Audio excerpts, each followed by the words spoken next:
Hi, babies. Okay, this story is the true story of the Three Little Pigs. It's your mommy's favorite, one of them. Everybody knows the story of the Three Little Pigs, or at least they think they do. But I'll let you in on a little secret. Nobody knows the real story because nobody has ever heard my side of the story. I'm the wolf, Alexander T. Wolf. You can call me Al. I don't know how this whole big bad wolf thing got started, but it's all wrong. Maybe it's because of our diet. Hey, it's not my fault wolves eat cute little animals like bunnies and sheep and pigs. That's just the way we are. If cheeseburgers were cute, folks would probably think you were big and bad too. But like I was saying, the whole big bad wolf thing is all wrong. The real story is about a sneeze and a cup of sugar. This is the real story. Way back and once upon a time, I was making a birthday cake for dear old Granny. I had a terrible sneezing cold. I ran out of sugar. So I walked down the street to ask my neighbor for a cup of sugar. Now, this neighbor was a pig, and he wasn't too bright either.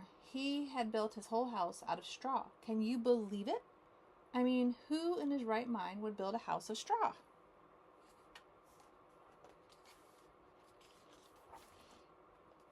So, of course, the minute I knocked on the door, it fell right in. I didn't want to just walk into someone else's house, so I called out, little pig, are you in? No answer. I was just about to go home without the cup of sugar for my dear old Granny's birthday cake. That's when my nose started to itch. I felt a sneeze coming on. Well, I huffed and I snuffed. And I sneezed a great sneeze. And you know what? That whole darn straw house fell down. And right in the middle of the pile of straw was the first little pig, dead as a doornail. He had been home the whole time. It seemed like a shame to leave a perfectly good ham dinner lying there in the straw, so I ate it up. Think of it as a big cheeseburger just lying there.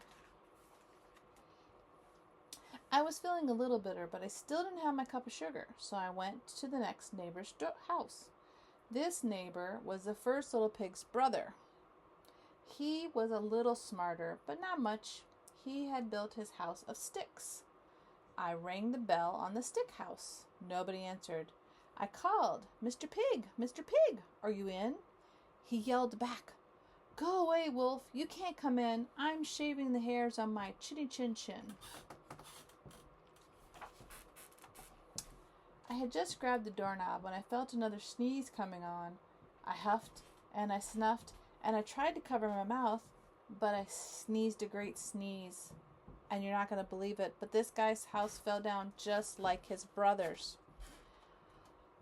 When the dust cleared, there was the second little pig, dead as a doornail. Wolf's honor. Now, you know how food will spoil if you just leave it out in the open. So I did the only thing there was to do. I had dinner again. Think of it as a second helping. I was getting awfully full, but my cold was feeling a little better, and I still didn't have that cup of sugar for my dear old Granny's birthday cake. So I went to the next house. This guy was the first and second little pig's brother. He must have been the brains of the family. He had built his house of bricks. I knocked on the brick house. No answer. I called, Mr. Pig, are you in? And do you know what that rude little porker answered? Get out of here, wolf. Don't bother me. Talk about impolite.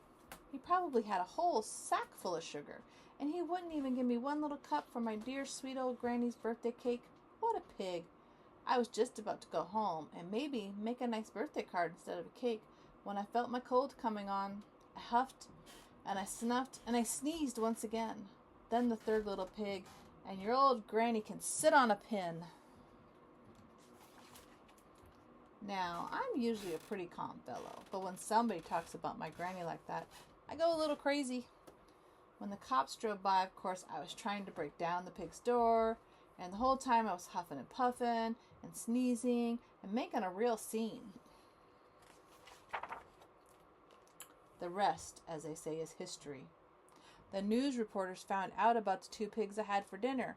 They figure a sick guy going to borrow a cup of sugar didn't sound very exciting. So they jazzed up the story with all that huff and puff and blow your house down, and they made me the big bad wolf. That's it. The real story. I was framed. But maybe could you loan me a cup of sugar? The end.